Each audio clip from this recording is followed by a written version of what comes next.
Ассаламу алейкум, сүйүктүү достор, урматтуу көрөрмандар. Бүгүн бизде алгачкы подкаст, алгачкы коногубуз болмокчу. Түркияда билим алып жүргөн, башынан калпагы түшпөгөн, баягы кыргызда айтып коет эмеспи? Асманда жарык көрсөң, жылдыз деп бил, дүйнөдө калпак көрсөң, кыргыз деп бил демекчи. Кыргызды жакшы жагынан таанытып, маданият менен таанытып, ар бир иш-чараларда өзүнүн активдүү жагынан көрсөтүп келген Калмурат Апасов бүгүн бизде конокто. Чоң рахмат. Кош келипсиң. Кош булдук. Ассаламу алейкум Кудайбек айке, ассаламу алейкум Акмарал эже, меймандуу достор, баарыңыздарга салам жолдойм. Жүсүп баласагын айтмакчы, конок тоссоң кабагың жарык болот, конок түшсө үйүңө бакыт конот. Чакырып эң алгачкы коноктордун бири болгонум үчүн терең ыраазычылык билдирем. Сага дагы чоң рахмат. Өзүңдүн алтындан артык убактыңды биз үчүн бөлүп, сунушубузду четке какпай, подкастыбызга келип бергениң үчүн чоң рахмат. Дайыма окууларыңда, жашооңдо ийгиликтер көп болсун. Эми өзүңдү кененирээк тааныштырып өтсөң. Сен кимсиң? Кимдин баласысың? Ата-энең ким? Кайсыл жердин кулунусуң? Ошол туурасында кененирээк айтып берсең. Жогоруда айтылгандай эле, атым Калмурат Апасов. Азыркы учурда Түркия Республикасында билим алып жатам. Гази жогорку окуу жайында буюрса эмки жылы кесибим боюнча окуйм. Азыркы учурда түрк тилин окуп жатам. Кесибим боюнча инженер энергетикмин. Бул биринчиден, экинчиден бакалавриатты Казань шаарынан бүтүрдүм. Казань шаарынын мамлекеттик энергетикалык университетин кызыл диплом менен бүтүрүп, негизи элдер башынан баштайт го, мектептен баштап. Мен болсо тескерисинче кайра кеттим да. Кусура бакмаңыз. Эч нерсе эмес. Мектеп кезинде мен 3 мектепти тең алмаштырдым. Баягы көчмөн элбиз го. Ошо жаша 3 мектепти алмаштырып, шарт ошондой болду.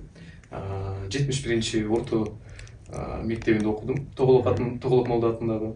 Андан кийин 61-чи физика-математикалык гимназияда окудум. Гимназияда, Бишкекте. Ооба. Үчүнчүдөн 63-чү Чыңгыз Айтматов атындагы мектепти окуп, ошол мектепти алтын тамга менен бүтүрдүм. Бул алкышталарлык нерсе. Ооба. Жана ата-энем тууралуу сурап калдыңыз. Эң эле менин жашоомдо чоң роль ойногон бул менин апам. Эгерде апам көп жатса салам жолдойм. Салам жолдойбуз. Рахмат. Менин жашоомдо апам өзгөчө чоң ролду ойноду. Баягы тарбия берип, эң биринчилерден, алгачкы инсандардан болуп билим берип, окууну үйрөтүп, математика жагынан болобу же башка жагынан болобу, өзү физика сабагынан мугалим болот. Ошол себептен эрте баягы окутуп, билим жагын таанытып баштаган да. Менин оюмча бул сиздин кесип тандооңордо, кесип азыркы учурда электр энергиясы тармагында эмеспи? Ошону тандоого сөзсүз түрдө чоң салым кошкон турбайбы? Ооба. Апаңыз физик экен. Мен баягы ара-сыра сиз деп, сен деп кайрылып калып атам. Себеп дегенде ютубтун нерсеси менен сиз деп кетип атам. Сен менден кичүү болгон үчүн сен деп баягы жакын адам катары сен деп атам, туура кабыл аласың деп ойлойм. Албетте. Аралашып кетип атат. Сен дей берсең. Албетте. Тескери мен сиз деп кайрылышым керек. Жок, жаштан эмес го. Акыл жаштан эмес, акыл баштан. Демек сенин апаңдын бул азыркы Калмурат болуп жетилишинде салымы чоң экен. Өтө чоң. Бала чагың кандай өттү эле? Кичинекей кезиңден эмнени кыялдандың эле? Ошол кыялдарыңа жетип атасыңбы? Азыркы учурда ошолор ишке ашып жатабы? Бала чагымдан бери адамдардын алдында сүйлөп, бир нерсени талкуулап, баягы журналистика кесиби бар го. Ошол жагына абдан кызыкчумун. Ошол кыялымды мындай текке кетирбеш үчүн азыр дагы коомдук иштерге катышып, элдин алдында баягы сахнага чыгып сүйлөп, Инстаграмда болобу же башка да соц тармактарда болобу сүйлөп жүрөм, катышып баштарсы. Рахмат. Эмне себептен бул кесипти тандадым? Кийин келем. Бала чагым тууралуу сурап калдыңыз. 12-Кичи районунда турдук. Кооз жер. Жакшы досторум болду. Кудайга шүгүр. Алла Таала жакшы досторду бериптир. Мени алдыга тартып, жүр буга баралы, жүр тигини кылалы деп жакшы жакка тартып, жакшы пайдалуу нерсени үйрөтүштү. Баягы бирөөгө зомбулук кылуу деген болгон жок. Система деп коет го, ошого Кудай сактасын киришкен жокмун. Жакшы тынч өттү бала кезде. Жакшы болгон экен. Себеп дегенде баягы чөйрө бул өтө маанилүү нерсе. Баягы бизде улуу кишилердин бир сөзү бар. Сен досуңду айт, мен сен ким экенин айтам дегендей. Ошол чөйрөдөгү адамдар, досторубуз биздин кандай болушубузга, кандай адам болуп жетилишибизге дагы өтө чоң таасир берет. Анан ошондой эле алмаз сабагынан алыс түшпөйт дегендей, сиздин дагы баягы кесип тандоодо дагы апаңыздын физика тармагында мугалим болуусу чоң таасир бергени дагы билинип турат. Ошо кесип тандоо боюнча оюңузду айтсаңыз. Кесип тандоо негизи өтө оор бир процесс болду.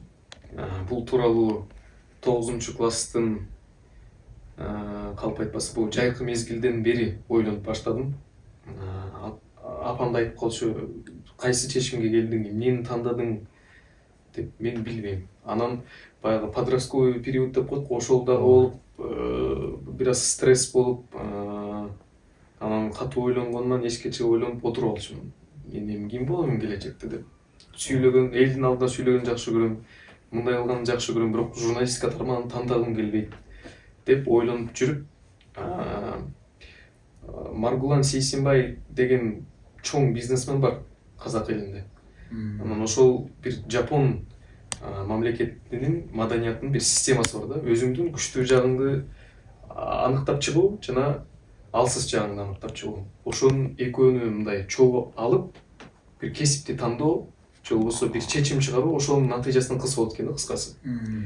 Анан ошол системаны да колдонуп, апам менен баягы сүйлөшүп, туугандарым менен сүйлөшүп, мектептеги мугалимдерим да болду, алар менен дагы сүйлөшүп, талдап, ушул ойго келдим. Бул ойго келүүгө мага эч ким мындай түрткүч болгон жок. Болгону плюстарын, минустарын айтып беришти, болду. Өзүм чечим чыгардым. Колдоолор баягы өздөрүнүн сунуштарын, пикирлерин, чоңдордун тажрыйбасы аркылуу тандоого себеп болгон экен да, тандаганга. Өтө жакшы. Себеп дегенде жашоодо өзү негизи эле кесип тандоодо, анан жубай тандоодо, баягы өмүрлүк жубайыңды же кыздар болсо өзүнүн өмүрлүк жолдошун тандоодо адашпаш керек деп коет эмеспи? Анын сыңарындай туура деп эсептейм, анткени биз жашпыз, жаш болгондуктан көп нерсени билбешибиз мүмкүн. Чоңдор менен, мугалимдер менен, ата-энелер менен кеңешүү туура бир кадам аттоого бир себеп болот деп ойлойм. Туура кадамдар жасаган экенсиң. Сөзүңүзгө кошулам. Ушу Юнус Эмре айткандай эле, биздин өмүрүбүздө эң 3 маанилүү чечим бул деген дос тандоо, жакын адамды тандоо, эми мен абалымды айтсам, жубай тандоо, жакшы жубай, анан жакшы кесипти тандоо. 3 нерсе адамды бактылуу кылат экен. Ооба, эми сен эми кесибиңди тандапсың. Мындан ары дагы ийгилик каалайбыз. Эми сезип атам эмнеси. Ооба, эми бойдокчулук менен качан коштошоюн деп атасың? Жакшы суроо. Негизи биз айтабыз, пландайбыз, мисалга 27-28 жашта үйлөнөм деп, бирок жашоо андай эмес. Практика жүзүндө баягы көрсөк, кээде болот 27-де үйлөнөм дейбиз, бирок сүйгөн адамыбыз, мүнөзүбүз туура келген адам, бизге ылайык адам 26 же тескерисинче кечирээк 28-де келип калышы мүмкүн. Ошол себептен мындай жалпы айтсам 30 жашка чейин. Дагы эркин канча 7 жыл дем алат экенмин. ким билет дагы. Не болот экен. Чек күтөт экенсиң. Эмне болсо да Кудай сага сабыр берсин да кой. Тамаша албетте. Сөзсүз түрдө кесибиңдин артынан ийгиликке жеткен Кыргызстандагы бир тарых жараткан, тарых жазган мыкты инсан болушуңа тилектешпиз. Ошол менен бирге албетте өмүрлүк жарыңды дагы мыкты бир жубай насип болсун.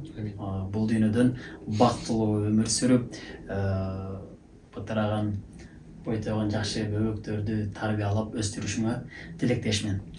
Эми азыркы учурда сен дагы мен дагы Түркияда билим алып жүрөбүз. Бул жака илим үчүн Кыргыз мамлекетине бир аз да болсо салым кошойлу, бир нерсе үйрөнүп, аны өлкөбүздө аткарайлы, жеткирели деп келдик. Сен бул Турцияга кантип келип калдың? Кайсыл университетке тапшырдың? Кесибиң бул жактагы, анан бул жакка эмне үчүн Түркияга тапшыргансың? Ошол туурасында бир кененирээк айтып өтсөң. Макул. Негизи бул жака магистратурага тапшырдым, жогору айткандай. Мен бакалавриат кезимде экинчи курста изденип баштадым, кайсы мамлекетте магистратурамды окусам болот. Эң башкы критерийлердин бири бул ошол мен инженер болгонум үчүн, инженерлер үчүн кайсы мамлекет мындай билим берүү системасы өнүккөн, жакшы билим берүү системасы бар деп өлчөп карап көрсөм, Түркия Республикасы чыкты. Телеграмдагы баракчалардан издеп көрсөм, Түркия бурслары деген стипендиялык программа бар экен. Ошол стипендиялык программаны билип, баягы талаптарын изилдеп, дайынданып баштадым. Экинчи курста эле баягы мотивационный письмо деп коет расмий тилде. Ошол изилдөөчү тема деп дагы өзүнчө бар, баягы магистранттар үчүн. Ошол тууралуу да дайынданып баштадым. Ийгиликтүү буйруса өттүм. Эмне үчүн Түркия Республикасы? Биринчиден, баса белгилей кетсем, жана да жогоруда айттым, бул билим берүү системасы. Экинчиден, тарых өтө мындай бай жер, тарыхка бай мамлекет. Биринчиден, бул жакта баарыбызга эле белгилүү болгондой Рим дөөлөтү болду, андан кийин Осман дөөлөтү болду, Рим дөөлөтүнө чейин дагы канчалаган мамлекеттер болду. Ушул жагынан мага жакты да, тарыхка кызыккан адам катары. Маданият аябай. Ооба. Бай мамлекет. Ооба. Андан кийин үчүнчү себеби бул баягы калктын көпчүлүгү диний жагынан карасак мусулмандар. Ооба. Бизге жакын. Ошол жагынан ушул үч себептен Түркия Республикасын тандадым. Бул жакта азыркы учурда Гази жогорку окуу жайында окуйм. Эмне себептен бул окуу жайды тандадым? Негизи Түркия бурслары стипендиялык программасы бизге кандай мүмкүнчүлүк берет? 12 жогорку окуу жайды тандайбыз. Эң жогорку деңгээлде биринчи, башкача айтканда, топтун бири алгачкы жагында чыныгы баягы чын дилибизден окууга каалообуз бар жогорку окуу жайын коебуз. Ал Гази окуу жайы болду. Себеби баягы инженер катары мен ушул окуу жайын туура көрдүм. Кудайга шүгүр, ошол тизменин эң алгачкы окуу жайына туш келип калдым. Баштаганда жок, эң башында туш келген экенсиң. Куттуктайбыз. Рахмат.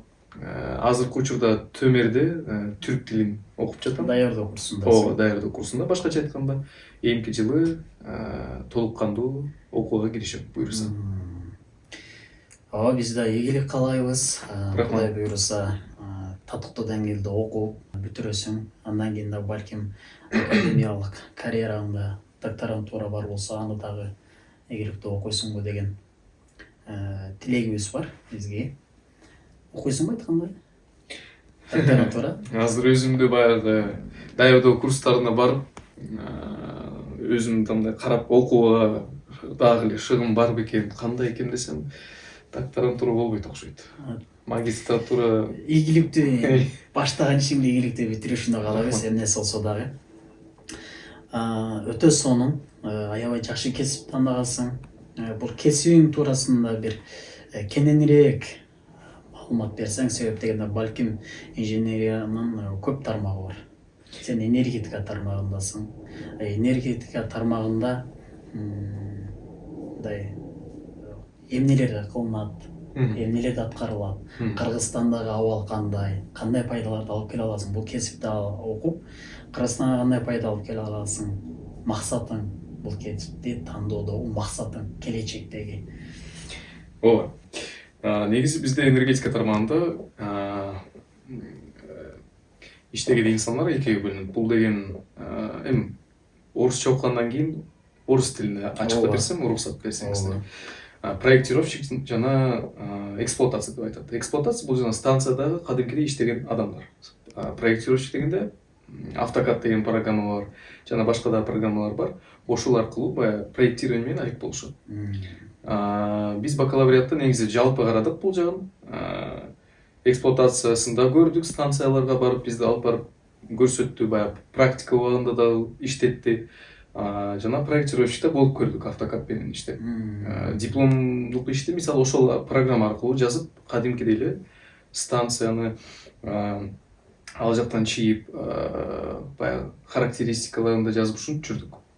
Практика кылдыңар. Ооба. Анан өзү бакалавриат кезинде баягы бизде эме деп бөлүнөт да, высоковольтный и низковольтный депчи. Ошо высоковольтный жагын карадык. Жогорку Ооба. Ошол жагын караштырдык. Азыркы учурда болсо, менин билишим боюнча, ошол биз низковольтный жагын карайбыз. Бул деген баягы микропроцессорлор, мисалы трансформаторлор, бул жакта баягы понижающий трансформатор деп коет. Бул жактагы дегенде Түркияда. Мындай кадимкидей эле шаардын ичиндеги баягы. Мисалы бул жакта монтажник деп коет, проводка этих кабелей и так далее. Ошонун баарын биз карайбыз да, мисалы азыркы учурда жаткан кезибизде. Азыркы учурда дегенде магистратурада. Ооба. Азыркы учурда сен магистратураны окуусун баштай элексиң. Эми окуйсуңар да, Ооба. Жакшы. Бул тармактагы Кыргызстандагы абал туурасында электр энергиясы боюнча кесүүң тармагында. Менин билишим боюнча билим берүү системасынын баягы статистикасы бар экен. Мисалы Кыргыз мамлекеттик техникалык университетибиз бар, Разаков атындагы. Ошол жакта энергетика тармагында дагы көп факультеттер бар. Экиби калп айтпасам. Анан ошол жакта мисалы жылына 25 студент кирип окуса, айында 5-7 студент чыгат экен да, дипломдор менен. Кыскасы абал ошондой. Бул маалыматка жараша. Толук бүтпөйбү ошондо окуп баштаган? Ошондой статистика көрдүм. Баягы талап күчтүү болгондуктан жетишпей, окуй албай калышып атабы? Бул жагын чынын айтсам билбейт экенмин, бирок статистика таянсак ошондой экен. Анан мисалы эл аралык проекттерди карасак, жакынкы эле учурда мына старт берилди. Биздин эл башчыбыз Садыр Нуркожоевич старт берди. Каса Миң деген проект. Бул эмне деген проект? Таджикстан менен Кыргызстан бирликте электр энергияны Афганистан менен Пакистан мамлекеттерине экспорт жасайт. Башкача айтканда, бул бизге чоң мүмкүнчүлүктөр берет. Казнага дагы чоң акча алып келе алат. Бирок ар бир мамлекетте, ар бир системада өзүнүн баягы өксүктөрү болот. Албетте. Ошол себептен толук жакшы же толук жаман деп да айта албайм. Электр энергиясы Кыргызстанда жетиштүү да. Сенин оюң боюнча? Менин жеке пикирим боюнча ачык эле сөз. Кээ бир мисалы жактарда жетишсиз. Ал жакта кээде электр энергия кошулбай калышы мүмкүн да. Ченемдүү бар. Карапайым калкта ушундай суроо болуп атты. Бизге электр энергия жетпей атат. Эмне үчүн биз экспорттоп атабыз? Суроо болуп калса. Бул жакта кандай иштер болуп атат? Буну сен кесүүң болгондуктан жакындан карап изилдеп жаткандарсың. Ошон үчүн сурап атам. Баягы кесүүңдөн улам мындай суроолор келгенде кандай жоопторду беришип атат, же болбосо сен кандай жоопторду берет элең? Негизи ар бир мамлекет экспорт импорт менен алек болушуна зарыл. Сөзсүз түрдө бир нерсени алыш үчүн сатыш бериш керек. Бул жакта дагы биздин баягы алгачкы эң жогорку деңгээлдеги мүмкүнчүлүгүбүз ушул электроэнергия. Суу сактагычтар көп, Кудайга шүгүр. Ооба. ГЭСтер курулуп жатат, кичи ГЭСтер да курулуп жатат. Ошол мүмкүнчүлүк менен пайдаланып, мамлекет мындай башкача айтканда казынаны толтурууга жана башка мамлекеттер менен байланышты бириктирүүгө, мамилени бириктирүүгө, баягы эл аралык аренада бир жогорку деңгээлде турууга аракет жасап жаткан бирден бир кадамдары. Биз да ийгилик каалайбыз. Кудай буюрса, биздин мамлекет дагы көп мамлекеттерге экспорт кылып ошол учурда биздин казынабызды, сырткы карызыбызды төлөөгө мүмкүнчүлүктөр түзүлөт деген тилектерибиз бар. Өтө жакшы. Сенин Кыргызстан үчүн бир ушул кесибиң тармагында максаттарың барбы? Ушуну өзгөртсөм, ушуну кылсам, ушуну бүткөндөн кийин мен ушул тармакта бул өзгөртүүлөрдү кылат элем деген максаттарың? Негизи бирден бир максатым ушул келе жаткан жылга 2026 жылга магистратура алкагында баягы ядерный энергетика деп коет го, ошол тармагында сабактарды алып, окуп, профессорлор менен сүйлөшүп, баарлашып, бул баягы тармакты дагы таануу. Азыр өзүбүз билгендей эле Стамбулда калп айтпасам атомдук электростанция курулуп жатат. Росатом менен бирликте. Коңшу мамлекетибизде Казакстан Республикасында дагы ошондой сөз болуп жатат, Росатом курат деп. Сөз болуп атат, пландар. Негизи бул станциялар өтө көп энергия чыгара алат да, камсыздай алат калпты. Анан эмне үчүн биз колдоно албайбыз? Мүмкүн бизден дагы мыкты адистер чыгат. Ошол адистер баягы ушул жакты, ушул максатты дагы алып кете алат. Ошолордун бири болгум келет деп айта алам. Өтө сонун. Себеби биз деген такалып калып атабыз да. Гидроэлектростанция, бизде суу бар, тапканы ГЭС депчи. Бирок мисалы расмий тилде айтып өтсөм, кечирим сурайм, ветреный электростанция мисалы. Бизде канчалаган тоолор бар. Ал жакта кандай шамал жүрүп жатат? Шамал аркылуу, суу аркылуу энергияларды. Күн аркылуу мисалы. Күн аркылуу. Ооба. Бизде да кылсак болот албетте. Ушул суроолорду берип атабыз, ошого туралай эле. Кыргызстанда ушул кесип туурасында, кесип тармагында кадрлар жетиштүүбү? Мындай деп жооп берейин. Расмий тилде айтканда баягы кадровый голод деп коет. Ал ар бир мамлекетте бар.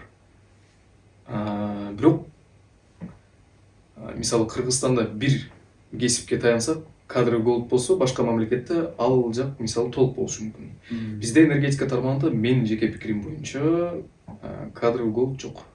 Жетиштүү. Ооба. Бул бизди кубандырат. Мындан дагы баягы атаандаштар көп болгон жерде ийгиликтер да көп жаралат демекчи. Мыкты кесипкөй инсандар чыгат деген үмүттөбүз. Эми кесиптен тышкары баягы окуу жана студенттик жашоо туурасында кеп калсак, бул жакта Түркияда кандай жашап атасың? Студенттик жашооң кандай өтүп атат? Бир аз эркин отурсам болот экен. Өтө олуттуу суроолорду кечтик. Түркияда жашоо жакшы. Бирок бул баягы чет элдик инсан катары айтып жатам. Мүмкүн бул жактагы жарандарга оор. Себеби баягы Түркия бурслары деген стипендиялык программа тууралуу сөз айттым. Стипендиябыз Кудайга шүгүр бар. Бар. Ооба, жатаканабыз Кудайга шүгүр бар. Бар. Бул жакта эмнени белгилей кетким келет? Биздин кыргыз жарандарыбыз, студенттерибиз өтө бекем, жакшы инсандар. мен жаңы келгенде эле сүйлөшүп баарлашып мындай өз адам катары кабыл алышты. Ошого абдан кубанычтамын. Биздин кыргыз маданиятыбызды бул жактагы Түркия мамлекетинин жарандарына жана башка мамлекеттердин жарандарына дагы таанытабыз деген ниеттерди баягы чогуу ошол көздөй аракет жүргүзүп катышып көрө алдым. ооба. Мындан тышкары бул жакта мүмкүнчүлүктөр да көп. Китеп окууга, маалымат алууга, интернет булактарга гана таянбай, ошол баягы китепканадагы ар кайсы булактарга таянып китеп окуп маалымат алсак жакшы да, биякта көбүрөөк. Ооба, анын үстүнө мен да кошумчалайт элем, бул Түркияда бир чет мамлекетке чыгып окуп атсаң, ал жактын чоң шаарларында окуган дагы маанилүүрөөк. Себеп дегенде китепканалары, мугалимдери, профессорлор, университеттердин баардыгы эң алдыңкылары чоң шаарларда жашайт эмеспи? Кошумчалай кетчү нерсе кыргыз дейм да, Түркиядагы эң чоң китепкана дагы Анкарада. Бул дагы баягы көп студенттердин изилдөөсүнө, окуусуна чоң өбөлгө түзөт деп ойлойм. Баягы изилдөөлөрүнө көптөгөн профессорлорду, көптөгөн студенттерди, баягы докторантурада ошол эле диссертациясын жазып аткан студенттерди көрдүм.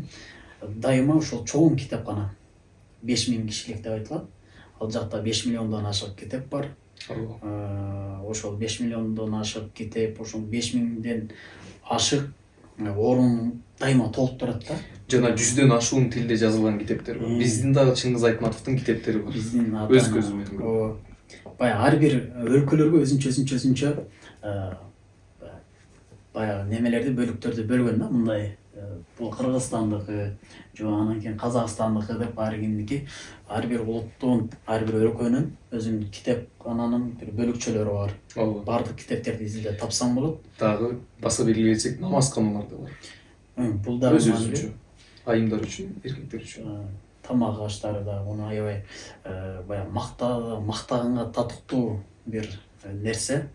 Дайым баягы президенттин өзүнүн жеке сунушу менен, инициативи менен салынган бир китепкана. Кыргызстанда да ушундай бир чоң китепканалар, мыкты китепканалар көп болуп, ичи дайыма адамга толуп турат деген тилекти айткым келет. Буну айтуумдун себеби да ошол, максатым дагы ошол.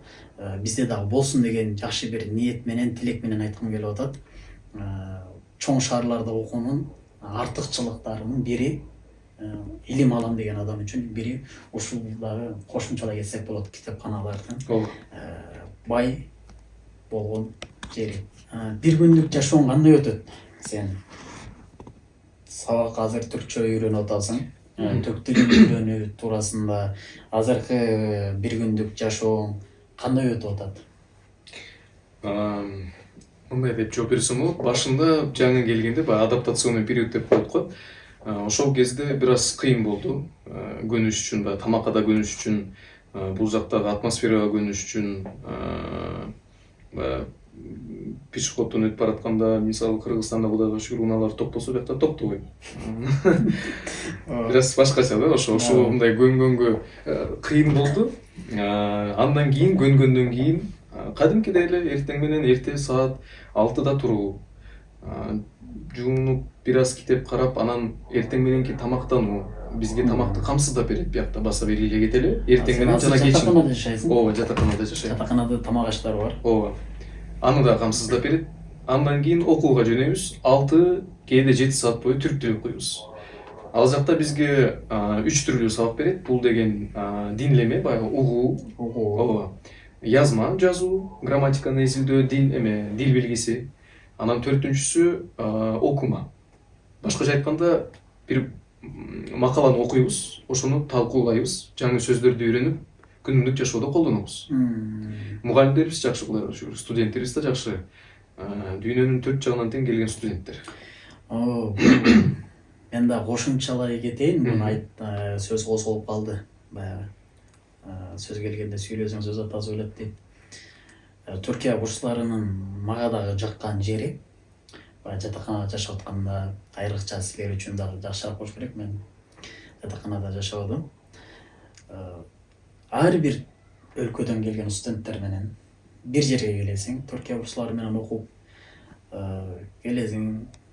Түрк бар, казак бар, өзбек бар, пакистандык бар, индиялык, же болбосо такыр Африкадагы башка өлкөлөр, ар бир тармак дүйнөнүн түрк тарабынан келген студенттер менен бир учурда ал өлкөлөрдүн маданиятын үйрөнүүгө бир сонун мүмкүнчүлүк түзүлөт. Ар бир өлкөдөн бир досторуң, жакын адамдарың, тааныштарың пайда болот. Кийин баягы окууну бүткөндө дагы сүйлөшүп турууга, же болбосо ал өлкөлөргө саякат кылам десең, бир сенин ал жакта тозола турган адамың да бар болуп калат деп ойлойм. Бул артыкчылык. Анда эмесе мен дагы бир аз кошумчалай кетейин. Мисалы башка маданиятты таануу, башка элдин баягы маданиятын таануу деп калдыңыз. Мисалы жакынкы убакытта ошол мен бир аз дагы биздин күнүмдүк жашообузга көз карашты өзгөрттүм. Эмнеге дегенде, мен жакшы бир казак досум бар. Анан бир күнү айтып калды, могу китепти окуп көрсө мүмкүн сага жагат деп. Бейсен жана Болмыс деген китеп. Бул деген Казакстандын 1971-жылы төрөлгөн бир мыкты журналист экен. Тилекке каршы 2020-жылы ковид убагында каза болуптур. Анан ошол адамдын жашоосун айтып, ошол эле кезде мындай чоң философиялык суроолор көтөрүлөт экен. Ошол эле кезде ал жактан казак элинин дагы мындай маданиятын тааныдым да. Анан бул жашоого көрүнүш дагы бир өзгөрдү. Себеби биз күндө өзүбүзгө бир жаңы нерсе алышыбыз керек экен. Бул дагы Айтматовдун китебинде көтөрүлөт дайыма. Мисалы күнүмдүк жашообузда күндө бир жаңы маалымат алып, жаңы нерсе үйрөнүп. Мына жакынкы убакытта эле китеп окуп жаттым, Рим дөөлөтү тууралуу. Анан окуп жатсам Анкара тууралуу сөз болуп калды. Анкарада Октавиан Августтун бир храмы бар деп айтты да. Анан ойлонбой туруп, кийинип, сумкамды алып, оокаттарымды салып жөнөдүм. Кыялым бар болчу, видео тартам, блогер сыяктуу деп. Анан дароо эле барып туруп, жолдон текст дайындап, тарта салып киргизсем, элге да жакты да ошол. Ооба, мен дагы көрдүм, аябай. Сен дагы, мен билбечимин, ачык айтайын. Сенден көрүп, анын үстүнө аябай сонун кылып сүйлөп, жакшы тааныштырып берген экенсиң. Мындай видеолорду көп чыгар. Балким билбегендер билип калар, пайдаланып, пайдалуу максатында аябай жакшы болот деген ойдомун. Бир күндүк жашооң жакшы. Мындайча айтканда түркчө үйрөнүп атасың азыркы учурда. Жакшы деңгээлге жетип калдың деп ойлойм. Кудай буйруса. Анан кийин тамак аш жатаканада жашайсың. Ошол менен бирге стипендияң жетип атабы? Стипендия жагы. Бизге азыркы 2025-жылы магистранттар үчүн 6500 лира берди. Бул негизи баягы шаардын ичинде жашайм. Акчамды тамакка же билим алуу үчүн коротом десеңиз жетет. Жатаканаңыз бар болуп, тамак ашыңыз бар болсо мисалы. Бирок магистранттардыкы кандай, тил баягы курстарына барып бүткөн соң, биринчи курс башталабы, жатакана менен камсыздабайт. Уже өзүңүз үй табышыңыз керек. Тамак ашты өзүңүз да жасап жешиңиз керек. Ал жагына дагы кийин токтолобуз. Мамлекет тарабынан да жардам берилет ал жагынан. Бирок мен Кудайга шүгүр, баягы чөйрөм досторум тууралуу да айтып калдым эле башында. Баягы мени ар жака бери жака тартып жүрүшөт дайыма. Жүр бияка баралы, жүр тияка баралы деп. Анан ошол саякаттап жүрүп жетпейт деп айта алам да. Өзү көп саякаттаган адам үчүн, көп баягы мындайча айтканда жөнөкөй, көчө тили менен айтканда ачылып чачылып жашаган адам үчүн жетпейт да. Сарамжалдуу жашасаң, университетке барып, баягы өзүңдүн максатың менен жүрсөң, анын үстүнө китепканалар бары бекер. Чоң китепканада, жана айткан жогоруда айткандай, ал жакта тамак да берет, шорпо берет, наны бекер, барды бекер, ал жакта ишип жашасаң болот. Жатаканалардан да берет, жеткизсе болот. Албетте. Ооба. Анан кийин 1 жылдан кийин силер квартирага чыгасыңар. Ооба. Ал батирде болсо баягы студенттер болуп чогулуп жашайбыз. Кудай буйруса, жакшы студент. Пландарыбыз бар. Анан ушул стипендияны берип жаткан уюм баягы уюм эмес, кечирисиз, мамлекет тарабынан жардам берилет. Түркия ооба, мамлекеттик. ооба, калп айтпасам 5000 лирабы, же өзүм чыга элекмин. 6000. 6000, укканым боюнча ошо 6000 лира Бизге берилет. 6000 кошуп берет. Ооба. Накти барымма деп коет, кошумча ошо жатаканасына. Ооба. Жатакананын ордуна квартира чыга тургандарга ошо кошумча акча берет. Ортодон студенттер менен чогулуп, орток бир квартира. Ооба, анын үстүнө ошо стипендиябыз да бар буюрса, ошонун баарын чогултуп чыкканда жетип калчудай. Ооба. Жетет. Баягы Сиз айткандай баягы кыргызда сөз бар эмеспи? Азга канаат кылуу, жокко баягы канаат кылуу, барга шүгүр кылуу биздин илгертеден бери ата бабаларыбыздан калаткан сөз. Кыргызда аябай кыйналып турса да кандайсың десең жакшы дейт. ооба. Ошо жакшы деген сөзүбүздүн аркасынан баары жакшы болот. Жетет деген ойдомун. Жетсин. Эми бул баягы түрк тилин үйрөнүүдөн жолу чыгып айтып сурагым келип атат. Канча тил билесиң? Бурдан дагы, буяктан дагы айтып кошумчалай кетейин. Бул подкастты кылуубуз дагы биздин негизги себепкер Акмарал Адылова. Өзү дагы түрк тилинен сабак берип келет, Курандан сабак берип келет. Анан ошол подкасттарды тартууда сөзсүз түрдө тил туурасындагы сурагыбыз келди. Акмаралдын дагы түрк тилиндеги курстарына ийгилик каалайбыз. Мындан аркада жашоосунда ийгиликтер болсун, өнүгүп өссүн, подкастты дагы өнүгүп өссүн, подписчиктери, колдоочулары көп болсун. Аны дагы кошуп өтпөсөк болбойт. Эми түрк тилин үйрөнүү менен бирге сен түркчө билесиң, үйрөндүң, кыргызча сүйлөйсүң. Орус класста окуган үчүн эми орус классты өз тилиңде эле сүйлөп калгансың. Ошончо англисче да сүйлөйсүң. Байкадык, билдик дегенде көргөнбүз. Бул тилдерди кантип үйрөндүң?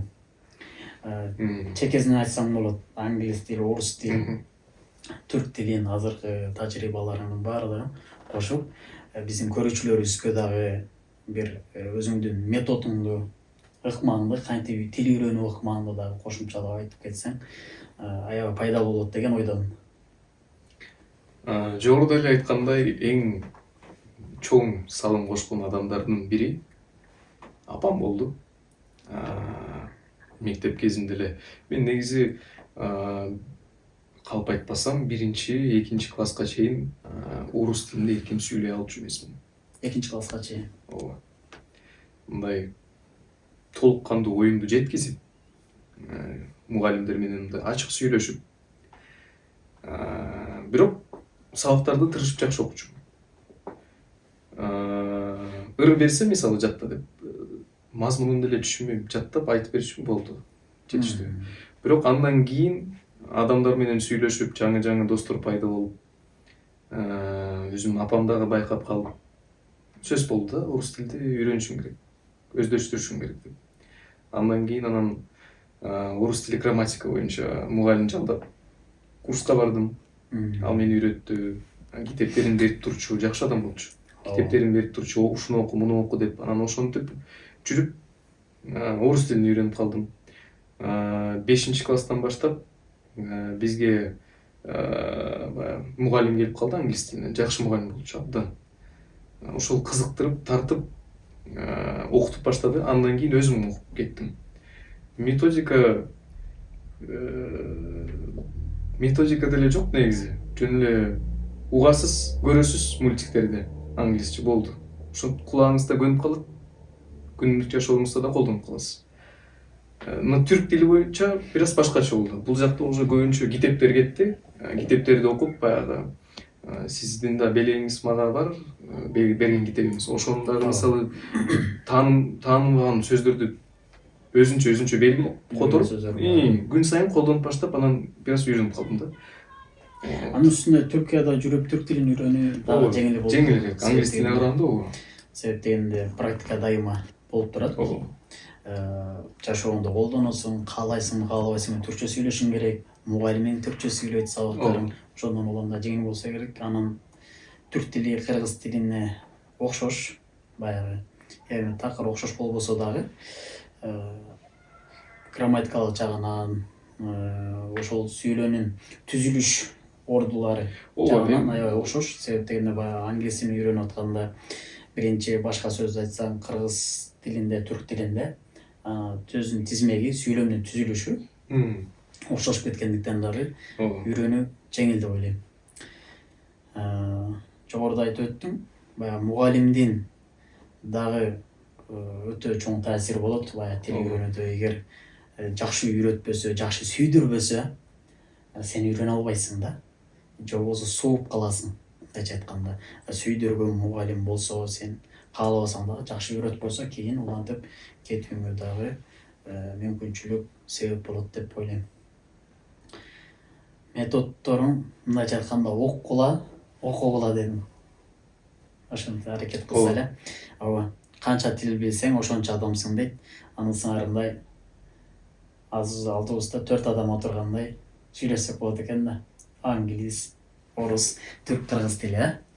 Кийинки суроону бере турган болсок, Түркияда жүрүп, түрк досторуң, түрктөр менен мамилең кандай болуп атат бул жакта? Жана ошондой эле Түркиянын кайсы шаарларын кыдырып келдиң? Мындайча айтканда, маданиятын жакындан таанууда кайсы шаарлары жакты? Негизи түрктөрдүн арасында менин азырынча досторум жок. Бирок күнүмдүк жашоодо баягы жардам керек болуп калса, же бир суроолорум болуп калса, кайрылсам жакшы жооп беришет. Сый урмат менен. Бул биринчиден. Экинчиден, алар дайыма баягы калпак менен жүргөн адамды көрүп калса кызыгышат. Бул кыргыздын калпагыбы же Кыргызстандан болосуңбу деп, кээ бирөө кийип көрсөм болобу деп тим эле сүрөткө түшүшөт, суранышат. Ошол жагы баягы көңүлдү жылуу сезимдерди кайнатат. Калпагына эмне жетсе. Анан экинчиси шаарлар тууралуу сурап калдыңыз. Эң биринчи шаарым Эскишехир шаары болду. Ошол жака бардык. Сонун шаар, досторубуз менен чогуу бардык. Ал жакта өзүнчө бир чеп бар. Баягы Дисней сыяктуу бир чеп куруп коюшуптур. Сонун кадимкидей. Ал жака чыгып көрсөңүз болот, ичинде бүт Диснейге тиешелүү баягы мультик кыска тасмаларга тиешелүү персонаждар бар. Ошолор менен да сүрөткө түшсөңүз болот. Андан кийин досторубуз менен Измирге бардык. Измирден кийин Чечмеге бардык. Ушинтип саякаттап жүрүп, Измирде эмне мага жакты? Алар деген баягы бир жээктен башка жээкке кетиш үчүн кемени колдонуп, кадимки мындай күнүмдүк транспорт катары колдонушат экен. 25 лира төлөйт. Тиги бетине барат. Такси дейли. Ошол жагы абдан жакты. Баягы керек болсо өзүңүз мындай стресс абалда болсоңуз, бир жака барбасаңыз дагы жөн эле ошол кеме аркылуу нары бери барып келгениңиз эле уже кандай рахат экен. Ооба да, деңиз үстүндө. Эми жаман энергиянын баарын сороо алат экен. Ооба. Ошону байкадым. Андан кийин дагы бир досум экөөбүз Болу шаарына барып келдик. Ал жакта ошо бир көл бар экен. Тоонун арасында. Укмуш сонун керемет жер. Ал жака дагы баягы пикник жасаш үчүн барып, эс алып, жаман энергиянын баарын чыгарып, окууга дайынданып келдик да ошо. Азырынча ушундай эле. Бир жылга жетпей, бир канча жерге барган экенсиң да. Азаматсың. Негизи баягы миң уккандан бир көргөн дейт го. Ошол тарыхта китептерден окуганыңды, сабактардан окуганыңды, башкалардын укканын барып көрүү өзүнчө бир рахат. Мен да кошулам. Сөзсүз түрдө баягы суу менен эс алып, адам баласы энергия алып, жаман нерсе болсо баягы сугайт, сырыңды сугайт дейт го. Ошо деңиздин тереңдигине өзүнүн сырын катат дегендей. Өтө жакшы. Баягы эми биз сен дагы мен дагы илим жолунда жүрөбүз. Илимдик жолубузду байсалдуу болсоң Кудайым. Сөзсүз түрдө китеп менен биз доспуз. Акыркы учурда окуп жаткан китептериң, деги эле жашооңдо таасир берген китептериң тууралуу, эми кандай китептерди окуйсуң? Ошол туурасында китеп дүйнөсүнө кирсек. Негизи китепти 3 топко бөлөм. Бул деген баягы дүйнөлүк классика, илмий жагындагы китептер, анан биздин кыргыз китептерибиз. Мисалы бул жакта турган эле сыңыңыз Чүтөрүгүн Касымбековдун мыкты сонун китеп. Ошол эле кезде дагы Жусуп Асанын Куталчу билим деген китеби абдан жагат. Ошол китепти сунуштайт элем. Акыркы окуган китептеримдин бири Джон Стейнбек «К востоку от Эдема» деген китеп. Ошол жакта өтө маанилүү философиялык суроолор көтөрүлөт. 3 муумдун тагдырын чагылдырып берет автор. Сонун деңгээлде, сонун сөздөр, көркөм сөздөр менен айтып берет. Жана 3-чү китеп бул биздин Чыңгыз Айтматовдун «Эрте учкан турналар» китеби. Ушул китептерди сунуштайт элем.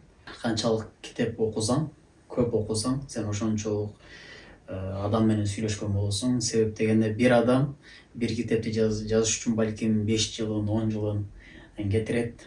Сен ошол 10 жылдыкты бир күндө, бир жумалап окуп коесуң. Ошол менен сүйлөшкөн болосуң, таасир алып, жан дүйнөң менен бөлүшкөн болосуң да. Сенден сурагым келген нерсе, китеп окуудан мурун кантип тандайсың бул китептерди? Эмнелерине маани бересиң? Башкалардын сунушу мененби, же болбосо баягы дүйнөлүк деңгээлдеги мыкты атага чыккан инсандардын баягы 1 жылдык китеп пландарын түзөт го. Ошондой түзгөндөрдүн сунуштары мененби, мындай эле деги эле китеп тандоо кандай болот? Эң башында автор тууралуу маалымат алам. Ал өзү ким? Мисалы ошол жазган китеби анын жеке кесип болобу, мисалы бир тиешеси барбы жокпу? Экинчиден пикирлерге көңүл бурам. Спойлер деп коет го, ошол спойлер болбосо эле окуйм. Мисалы эмне себептен бул адамга мисалы жакты? Ошол жазган себептеринен эле билинет. Бул китеп пайдалуубу же пайдасызбы? Керектүүбү же керексизби? Анан үчүнчүдөн дүйнөдөгү деңгээлге көп деле маани бурбайм. Эмне дегенде, мисалы баягы экөөбүз сүйлөшүп атканда бир китепти сизге сунуштадым эле, Киропедия деген Ксенофонттун. Ал китеп мисалы азыркы учурда көп деле адам окубайт. Бирок ичинде өтө адамга өзгөчө лидер болом деген инсанга пайдалуу кеңештер бар. Туура. Мен дагы бир суроом бар. Мисалы сиз кандай критерийлерге таянып китеп тандайсыз өзүңүзгө? Мен китеп окуганда тарыхый китептерди көбүрөөк, айрыкча Кыргызстандын тааныткан, баалуулуктарыбызды тааныткан китептерди жакшы көрүп, ошолорду баягы окуганга аракет кылам. Сунуштаган китептер болсо, негизи эле ушундай тармактагы романдарды окуганга көбүрөөк кызыгам. Мисалы үчүн, бул Сыңан кылыч, Көчмөндөр кагылышы, Качкынбай Осмоналиевдин жазган китеби түндүк тараптан, Ормон хандын учуру, ошол тараптагы окуяларды айтып берет да. Бирок мунун баягы тарыхый жагы болгону менен ошол учурда көркөмдөп, окуучуну, окурманды кызыктырып кандыгы үчүн мен ошол тарых китептерине караганда, статистикалык китептерге караганда, ошол роман китептерди окуганда көбүрөөк чагат, сыгылбайсың, баягы тажабайсың. Ошол эле Сыңан кылыч, мисалы үчүн Түштүк тараптын Келкел, Төлөгөн Касымбековдун чыгармалары Кыргызстандагы мындай кыргыз адабиятындагы эң алдыңкы китептердин бири десем жаңылышпайм. Себеп дегенде өтө сонун калем менен, курч калем менен сонун кылып сүрөттөп берген. Бизге мындай окуп атканда көз алдыбызга чагылышып аткандай эле, баягы кино көрүп аткандай эле элес менен окуйбуз да. Ошон үчүн ушундай китептер жагат. Анан сөзсүз түрдө баягы дүйнөлүк адабияттардан болсун, башка болсун, маданияттын жакшы ахлак жагына көбүрөөк маани берем китептерди окуп атканда. Баягы алдыма чыккан китепти окубайм, көбүнчө ахлак жагынан диний китептерди, өзүм кесибим дагы ислам жаатында окуйм, ислам таануу жаатында өзүмдүн кесибиме байланыштуу диний, ахлактык жактан, башка диний болбосо деле бирок ахлактык жактан инсанга тарбия бере турган, Чыңгыз Айтматов айткандай, инсанга күн сайын эң кыйыны адам болуу дейт эмеспи? Адамга эң кыйыны күн сайын адам болуу. Ошол тармактан бизге пайда берген китептер болсо, мен сүйүп окуйм ошондойлорду. Анан үчүнчү, бул сөзсүз түрдө мен автобиографиялык чыгармаларды жакшы көрөм. Баягы адамдардын өзү туурасында же болбосо башка адамдын өмүр таржымалын окуган, лидерлердин, алдыңкы инсандардын жазып өткөн жолдорун.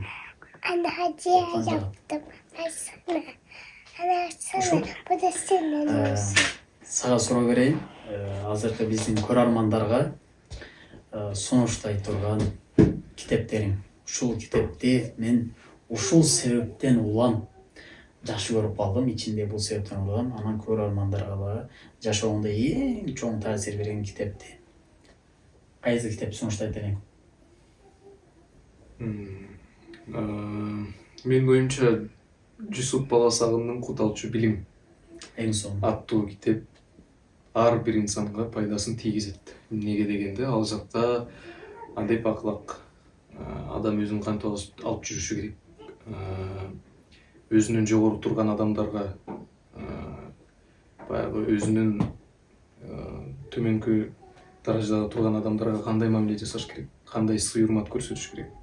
Эгерде инсан бек болом десе, би башкача айтканда, эл башчы, ал кандай болуш керек? Андан тышкары, мисалы, китеп окуунун жана билим алуунун мындай философикалык жагынан карасак чоң маселелерди көтөрөт. Ошол себептен мага бул адамдын эмгеги жагат. Баса белгилей кетсек, ушул эмгек аркылуу гана ал Караханит хандыгындагы баягы хандын жардамчысы болгон да. Бул китепти 18 ай жазган болуш керек, калп айтпасам. 50 канча жашында чыгарган. Ошондо анан ушул эмгеги аркылуу хандын жардамчысы болгон да. Ханга белек берип, Жусуп Баласагын. Кыргыз элинин мактанаарлык инсандардын бири. Өтө чоң, өтө мыкты чыгарма жазган. Сөзсүз түрдө кошулам. Өтө жакшы бир сунуш болду. Окурмандарыбыз дагы ар бири окуйт деген, bundan пайдаланат деген биздин дагы сунушубуз ошол. Окуңуздар, ийгиликке жетиңиздер. Кийинки суроого кете турган болсок, жогоруда өзүң дагы айтып өттүң, окунуп бүткөндөн кийин жогорку окуу жайларды Казан шаарында, ал эми азыркы учурда Түркияда болсо магистрлык окууңду улантып атасың. Чет мамлекетте окуунун артыкчылыктары кандай экен? Эң эле башкы артыкчылыктардын бири бул деген жаңы адамдар менен таанышып, баарлашуу, жаңы жер көрүү. Бул деген адамдын баягы дүйнө таанымын кеңейтет. Экинчиден, мисалы, бир мамлекетте биоинженерлер кыйын. Туура. Себеп дегенде ал жакта талап бар. Башка мамлекетте, мисалы, архитекторлор кыйын. Ошол эле сыяктуу бул жакта мен көбүнчө мыкты инженерлерди көрдүм, аларды тааныдым, билдим, тааныштым. Алардан дагы мисалы сүйлөшкөндө жаңы бир нерсе алам өзүмө. Ошол жагын айта алам. Андан тышкары бул жакта жүрүп эмнени түшүнөм? Биздин Кыргызстандан, Кыргыз Республикасынан жакшы жер жок экенин түшүнөм да. Туулган жердин топурагы алтын. Ооба да. Бизде эркиндик биякта жок, мисалы. Биздин адамдар ачык, жүзү ачык. Жана башка. Бирок ошол эле кезде чет жакта болуунун өксүктөрү да бар. Бул деген мекенди сагынуу. Мисалы, Казанда жүргөндө дагы баягы мекенимдей Кыргызстандагыдай өзүмдү алып жүргөн жокмун. Бул жакта Кудайга шүгүр кыргыз студенттер көбүрөөк экен. Көбүрөөк баягы достап, сүйлөшүп, алар дагы жака алып барып бери тартып, андан тышкары бул жакта студенттик биримдиги да бар кыргыздардын, Анкара шаарындагы. Ошолор менен бириликте иш чара катышып, же болбосо баягы акыркы учурда эле кыргыз kültür таанытым күнү болду. Ошол мисалы иш чарада Курманчындын датка тасмасын койдук. Өтө жогорку деңгээлде. Өтө жогорку деңгээлде болду. Ал жакта кадимкидей баягы атмосфераны сездим. Ооба. Кыргыздардын ортосундагы биримдик биздин Кыргызстанга болгон өксүгүбүздү, сагынычыбызды бир аз да болсо басып турат. Анан ушул жерден дагы айтып кетиш керек, бул иш чараларды уюштуруу баягы биримдигибиз мыкты иштерди алып барып атат. Биздин жетекчилерге, баягы биримдиктин жетекчилерине, ошол жактагы клубдун мүчөлөрүнө жана ошондой эле баардык кыргыз активдүү катышып аткан кыргыз студенттерине алкыш айтыш керек. Мыкты иштерди алып барып, биз дагы алардын ар жагында жүрүп, аябай өзүбүздү кыйла мындай жөнөкөй тил менен айтканда үй бүлөбүз менен жүргөндөй болобуз, үйүбүзгө баргандай болобуз. Баягы биздин кызыбыз Мариям дагы ошол биримдик бар болуп, баягы кыргыз студенттер менен эле чоңойду. Ал жакка барайлык, иш чарага катышайлык деп дайыма бизди дагы кыйнайт. Анан кийин кызыбыз ошол жакка барып келгенден кийин кадимкидей өзүнө келип, жакын адамдар экен. Мындай кызыбыз Түркияда чоңоюп атат да негизичи. Бирок баягы кыргыз студенттер менен жүргөндө жүрөгүнөн каны ошолордукун билет да. Кыргыздын каны бар экенин, кыргыз байке экенин, кыргыз эже экенин билип, баягы ошол Кыргызстандык студенттер менен жүргөндө аябай өзүнүн байкелери менен, бир тууган байкелери менен жүргөндөй жергап эс алып келет. Бул биз үчүн дагы, кызыбыз үчүн дагы кыйла, сен айтмакчы, өксүгүбүздү жок кылып турат десек болот. Биздин биримдикке салам айтабыз бул жактан. Салам жолдойбуз. Ооба. Эми кийинки суроону берсем, Түркияда окугусу келген студенттер болот да Кыргызстандачы. Аларга кандай сунуштарды айтат элең? Бирок окугусу келип атат. Кандай сунуштарды айтасың?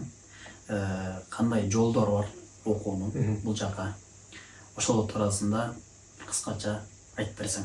Эми өзүм Түркия бурсалуу стипендиялык программа алкагында бул жака келген соң ошол программага катышууну сунуштайм. Биринчиден, ал стипендиялык программаны ким ала алат?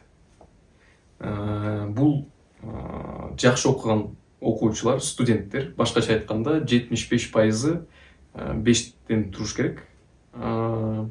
Экинчиден, бул сиздердин портфолиоңуз, ар кайсы иш чараларга катышып, сертификаттарды алып, ыраазычылык каттарды алганыңыз, олимпиадалардан жеңүүчү болуп чыкканыңыз. Үчүнчүдөн, бул сунуш каттары, сиздерди ким сунуштап жатат жана эмне себептен? Ошол жака так жазыш керек. Мисалы, мен бул адамды эмгекчил адам катары көрөм деп, ошол эле кезде эмне себептен эмгекчил адам катары көрөт? Мисалы, ушул иш чараларга катышты. Жалпак тилинде айтканда. Төртүнчүсү, бул мотивациялык кат. Ошол жакта чагылдырыш керек. Эмне себептен, мисалы, Түркия Республикасын тандадым. Түркия Республикасында мага эмне жагат? Ушул кесибим алкагында мен кайсы макаланы же болбосо кайсы илимий ишти аткарышым керек?